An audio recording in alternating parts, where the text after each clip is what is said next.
السلام عليكم ورحمة الله وبركاته. حابب اتكلم معاكم النهارده عن اهم ما يميز مطابخ فولكس. مطابخ فولكس بتتميز او بتنفرد بمجموعة مميزات بننفرد بيها عن جميع منافسينا في السوق.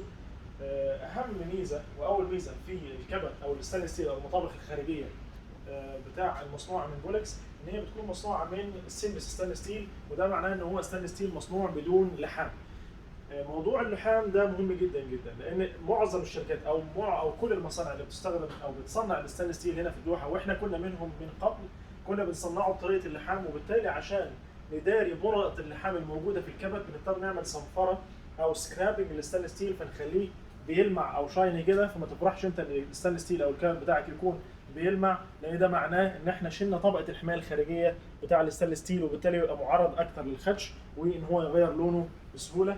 فلذلك احنا عملنا من خلال مركز ابحاث التطوير الموجوده عندنا في مصنعنا ان احنا قدرنا نصنع الستانلس ستيل المصنوع بطريقه السيمبل ستانلس ستيل او بدون لحام. زي ما انتم شايفين ان اللحام حتى الطب او السطح بتاعنا معمول بشكل انسيابي جدا بدون اي بنط لحام، وبيكون فيه لون الستانلس ستيل هو اللون الحقيقي بتاع الستانلس ستيل، اللي هو لون السيرفر العادي الهادي اللي ما فيهوش اي صنفره او لحمات.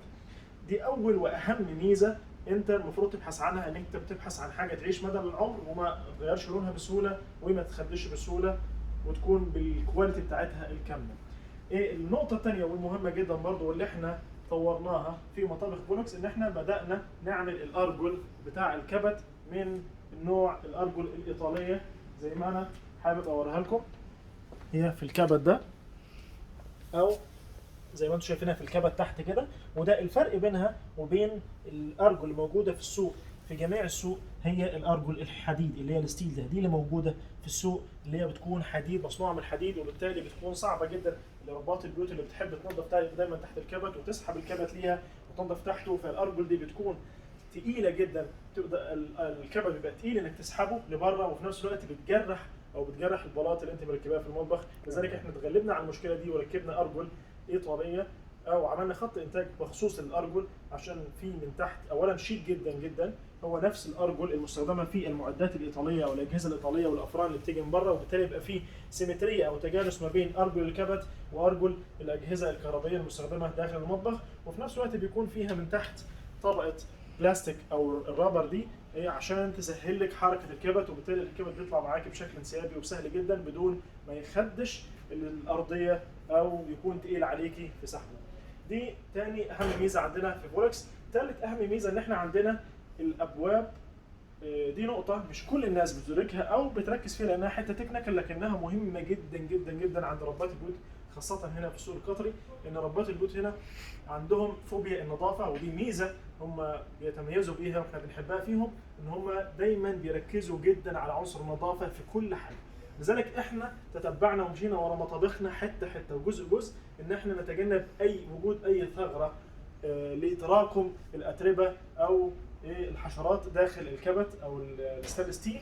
يعني نوريكم النموذج اللي هو التقليدي اللي كان موجود في السوق واللي احنا كنا منهم، اللي هو بيكون مصنع بالشكل ده، وبتلاقي الابواب فيها اولا الحواف دي بتكون حاده جدا، ثانيا بيكون فيها ثغرات او فجوه بتجمع الحشرات والاتربه، بيبقى صعب جدا تنظيفها مع الوقت، وبتجمع الزيوت ايضا لان المطبخ مكان كله زيوت وشحوم، فلو دخلت الزيوت في الحاجات دي صعب جدا يكاد يكون من المستحيل انك انت تقدر تخرجها. لكن اللي احنا عملناه وطورناه من فولكس ان احنا عملنا الابواب بالشكل ده، بشكل انسيابي جدا وبشكل معمول بشكل بيندنج بسبيشال ماشينري، الات خاصه. بالتالي انت عندك الحواف مفيش هنا ثغرات، مفيش حواف حاده، مفيش مكان لتراكم الثغرات او الحشرات او الاوساخ.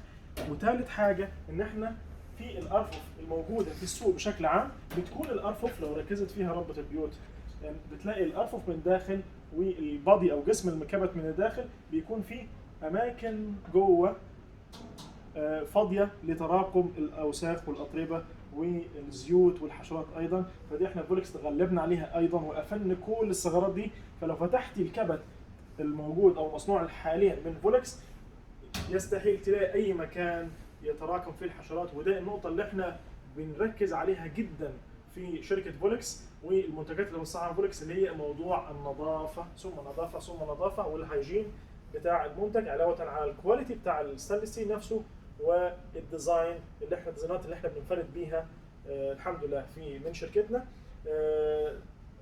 دي من اهم مميزات الكبت المصنوع عندنا من فولكس، علاوه على ان احنا عندنا مجموعه كبيره جدا من الاجهزه الايطاليه والافران القويه جدا جدا والهيفي ديوتي، والاسعارها مميزه جدا جدا، وبتكون كلها مصنوعه من الستانلس ستيل.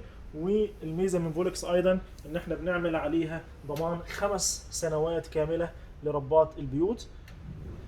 طبعا علاوه على الثلاجات الايطاليه ايضا، وهي مصنوعه بالكامل من الستانلس ستيل، وبتوجد بانواع مختلفه، في منها ثلاجه باب، وفي منها فريزر باب، وفي منها ثلاجه نص باب ونص فريزر بالشكل ده، وفيها ارفف طبعا، ونقدر نزيد عدد الارفف بناء على رغبه العميل.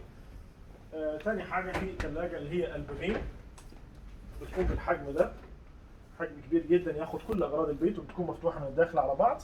طبعا بنقدر نزيد الارفف على حسب رغبه العميل ايضا. وبتكون الثلاجه دي عندنا موديل ايضا خاص من فولكس، انه بيكون ثلاجه 2 دور، باب فريزر وباب ثلاجه. دي حلول ايضا لربات البيوت، واحنا بنحب ان احنا نستخدم او بنعرض على الزبون الثلاجه الاثنين باب، يكون باب فريزر وباب ثلاجه. لو حد خد ثلاجتين من النوع ده، وبالتالي يبقى عنده 2 فريزر و2 ثلاجه، يخصص فريزر للاسماك وفريزر للحوم، وثلاجه مثلا للخضروات والفاكهه، وثلاجه ايضا لاشياء اخرى. وبالتالي احنا بنعمل حته الهيجين او النظافه، ان ما يبقاش مثلا السمك مع اللحمه مع الخضروات، وبالتالي ما يبقاش فيه انتقال بكتيريا او رائح ما بين الاكل. طبعا دي الثلاجات. طبعا وعندنا حلول كامله لكل متطلبات المطبخ الخارجي، منها افران الخبيز. عندنا رينج كبير جدا جدا وخط واسع من الافران المستخدمه للطبخ او المخبوزات والفطاير والمعجنات، علاوه عن خط كبير جدا من الافران والجريلات والشوايات اللي احنا بنستخدمها او بنرشحها لربات البيوت، واللي هي الهيفي ديوتي ايضا، وعليها ضمان 5 سنوات. نتمنى نكون ادينا لكم فكره وافيه عن مطابخ فولكس، واستنونا في فيديوهات اخرى توضيحيه عن اهم ما يميز شركه فولكس ومنتجاتها عن باقي منافسينا ان شاء الله. السلام عليكم ورحمه الله وبركاته.